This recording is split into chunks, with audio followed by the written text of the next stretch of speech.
আমাকে দেখলে আমার বুক পর্যন্ত উঠে আসে, তো আমার খারাপ লাগতেছে।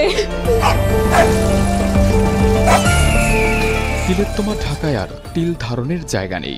জনসংখ্যা বাড়তে বাড়তে শহরের অবস্থা এখন এমনই। সারা দেশ থেকে আসা শ্রমজীবী পেশাজীবীরা ঢাকায় এসে থিতু হচ্ছেন। এতেই বাড়ছে শহরের জনঘনত্ব, কিন্তু বাড়ছে না 1 ইঞ্চিও জায়গা।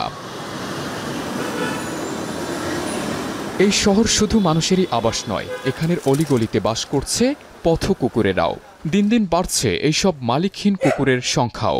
বন্ধ্যত্বকরণ ও টিকা কার্যক্রম ধীর গতিতে হওয়ায় সংখ্যা বাড়ছে ক্রমশ, এমনটাই দাবি অনেকের। যদিও ঢাকার 2 সিটি কর্পোরেশনের রয়েছে নানা উদ্যোগ।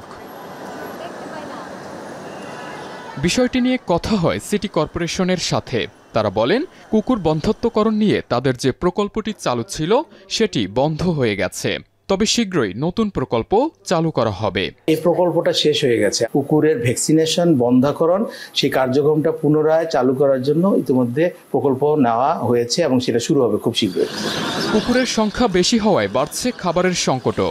পর্যাপ্ত খাবার না পেয়ে আক্রমণাত্মক হচ্ছে তারা, সাথে রাস্তাঘাটে চলাচলে বিঘ্ন ঘটছে।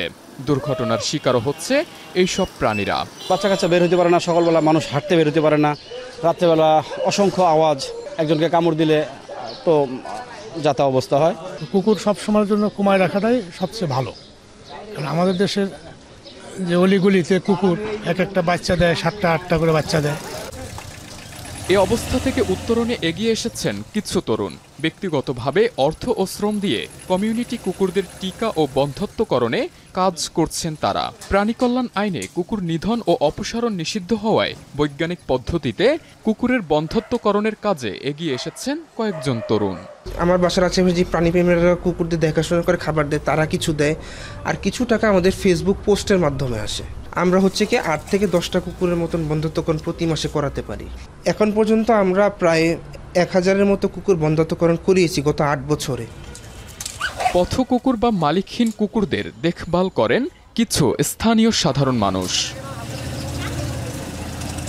প্রাণীগুলোকে যখন গাড়িতে তোলা হচ্ছিল তখন তাদের চোখে মুখে ভয় আশঙ্কার ছাপ।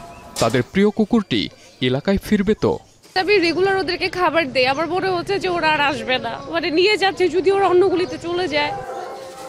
কোনো সংগঠনের পক্ষ থেকে নয়, ব্যক্তি উদ্যোগে কাজ করেন তারা, তাই রয়েছে আর্থিক সংকটও। কুকুর ধরা থেকে গাড়ি করে নিয়ে যাওয়া এবং টিকা ও বন্ধ্যত্বকরণ করা পর্যন্ত প্রতিটি কুকুরের পেছনে খরচ হয় প্রায় 2 থেকে 2,500 টাকার মতো। এ অবস্থায় প্রতি মাসে 10টি কুকুর বন্ধ্যত্বকরণে কাজ করতে পারেন তারা। তো আমার কাছে যেহেতু টাকা নাই, আমি আর একটা গুলি করাতে হচ্ছে, পাশের গুলিতে তো সংখ্যা বেড়ে যাচ্ছে।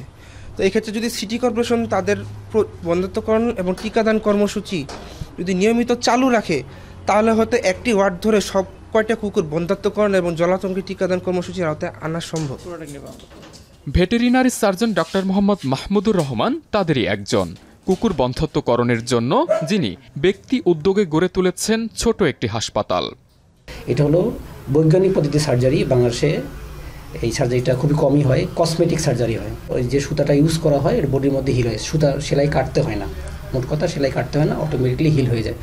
সার্জারির পর 2 দিন থাকে, এখানে পোস্ট অপারেটিভ থাকে, যা যা ইউজ করা লাগে দেওয়া হয় এবং সঙ্গে আমরা ফ্রি ভ্যাকসিনেশন করি। এবং যেদিন ছেড়ে দেওয়া হয় সেদিন আবার একটা চেক করা হয় জায়গাটা কেমন আছে।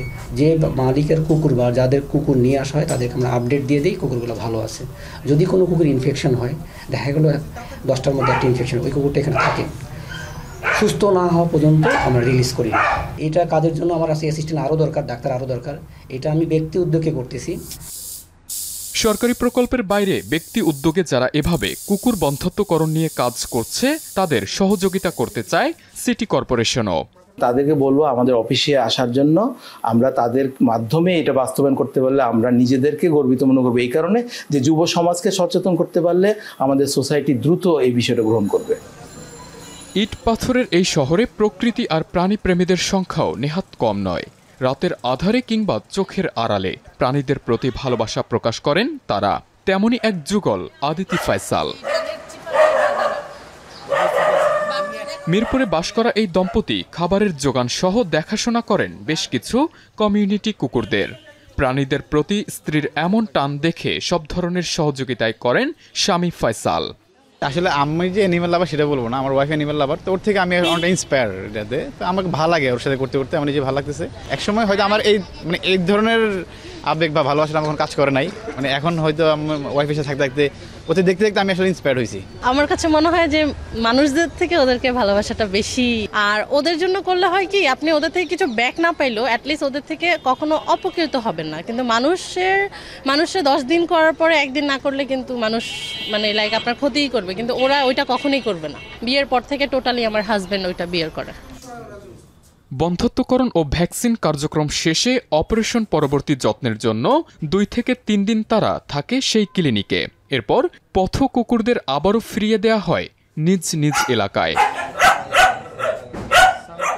দ্রুত হারে কুকুরের সংখ্যা বাড়লেও বেয়ারিশ এই কুকুরদের দেখার কেউ নেই। তাই সমস্যা নিরসনে কুকুর বন্ধ্যত্বকরণে যে উদ্যোগ নিচ্ছে এই সকল তরুণরা, সেই উদ্যোগে দরকার সরকারের সংশ্লিষ্ট দফতরের সহযোগিতা ও কার্যক্রম। আবু সালে মুসা, এখন, ঢাকা।